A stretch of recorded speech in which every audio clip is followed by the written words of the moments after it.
Assalamualaikum warahmatullahi wabarakatuh. Perkenalkan, nama saya Nifia Yandiniasi dari Prodi Sistem Informasi.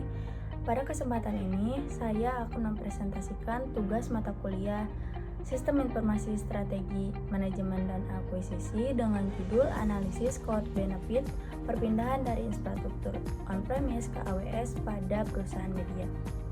Presentasi ini akan membahas bagaimana strategi outsourcing sistem informasi melalui migrasi cloud dapat menjadi keputusan strategis bagi perusahaan media, baik dari sisi biaya, operasional, maupun dari sisi bisnis.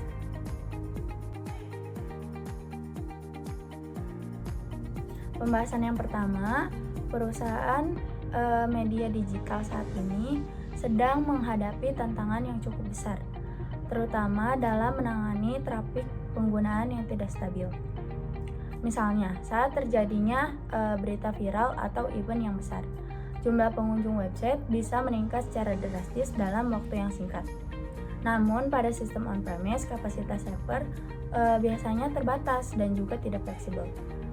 Ketika trafik melonjak, sistem bisa mengalami overload, menyebabkan website lambat, bahkan down. Selain itu, biaya perawatan infrastruktur fisiknya kayak server, listrik, dan juga pendingin itu biayanya cukup besar. Oleh karena itu, banyak perusahaan media mulai mempertimbangkan migrasi ke cloud AWS sebagai langkah strategis agar perusahaan dapat fokusnya pada bisnis intinya saja, yaitu penyajian konten dan juga inovasi digital, bukan lagi mengurus infrastrukturnya. Nah, konsep outsourcing sistem informasi di sini adalah strategi di mana perusahaan menyerahkan sebagian atau seluruh fungsi teknologi informasinya kepada pihak ketiga. Pihak ketiga di sini adalah Amazon Web Services yang disingkat AWS. Tujuan utama dari outsourcing di sini adalah untuk mengurangi beban biaya operasional, mendapatkan akses ke teknologi modern tanpa investasi yang besar di awal, dan juga memungkinkan tim internal fokusnya pada kompetensi utama perusahaan media.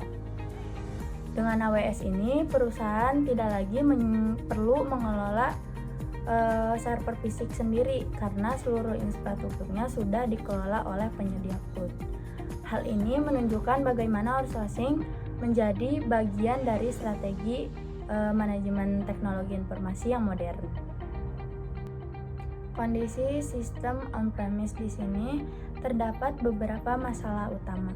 Yang pertama, biaya investasi awal yang sangat tinggi karena perusahaan harus membeli server, storage, perangkat jaringan, hingga membangun ruang data center sendiri. Yang kedua, skalabilitas tidak fleksibel. Ketika trafik meningkat secara tiba-tiba, server tidak bisa langsung menyesuaikan kapasitasnya. Yang ketiga, downtime itu sering terjadi, baik karena kerusakan hardware maupun overload pada sistemnya. Selain itu, biaya listrik, pendingin ruangan, serta maintenance hardware juga sangat tinggi dan itu bersifatnya terus-menerus. Hal ini membuat sistem on-premise kurang efisien untuk perusahaan media yang dinamis. Nah, ini adalah alasan migrasi ke AWS. AWS menyediakan skalabilitas otomatis di mana kapasitas server bisa naik dan turun secara real-time sesuai kebutuhan pada traffic. Kemudian, model biaya pay as you go memungkinkan perusahaan harus membayar sumber daya yang benar-benar digunakan. AWS juga menawarkan keandalan yang tinggi dengan fitur seperti multi availability zone dan load balancing hingga risiko downtime yang dapat diminimalkan. Dari sisi keamanan, AWS telah memiliki sertifikasi internasional, dan dari sisi kecepatan deployment server yang bisa digunakan hanya dalam hitungan menit. Meskipun memiliki banyak keunggulan, migrasi ke cloud juga memiliki beberapa resiko. Antara lain yang utama adalah vendor login atau ketergantungan pada AWS. Terus juga resiko downtime saat progres migrasi. Terus di sini juga ada biaya tak terduga jika pengguna tidak terkontrol.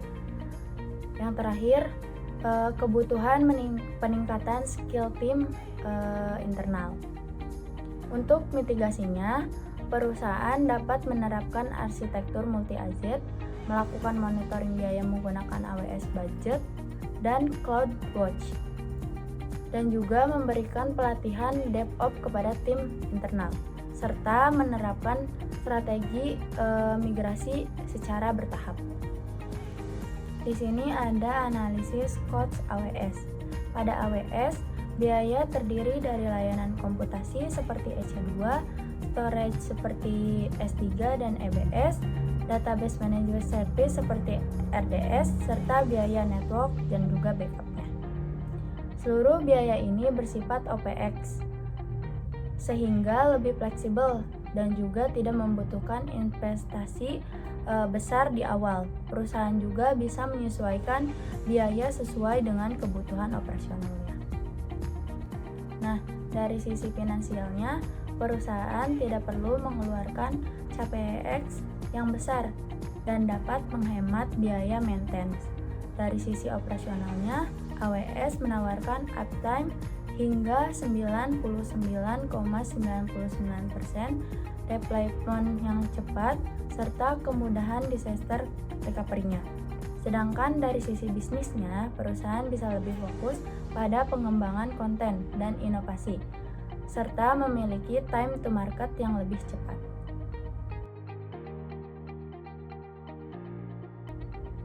Nah, di sini ada perbandingan on-premise versus AWS.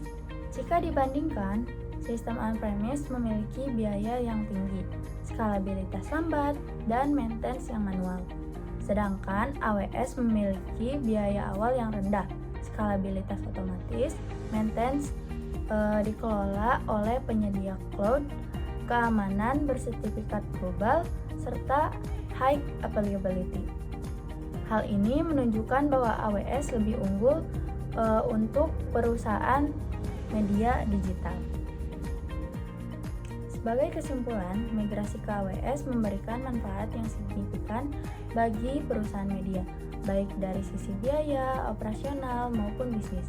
Dengan menggunakan cloud, perusahaan menjadi lebih efisien, fleksibel, dan siap menghadapi pertumbuhan trafik yang dinamis. Oleh karena itu, outsourcing sistem informasi melalui AWS merupakan strategi yang tepat dan juga relevan bagi perusahaan media digital untuk saat ini. Sekian presentasi dari saya, kurang lebihnya mohon dimaafkan. Wassalamualaikum warahmatullahi wabarakatuh.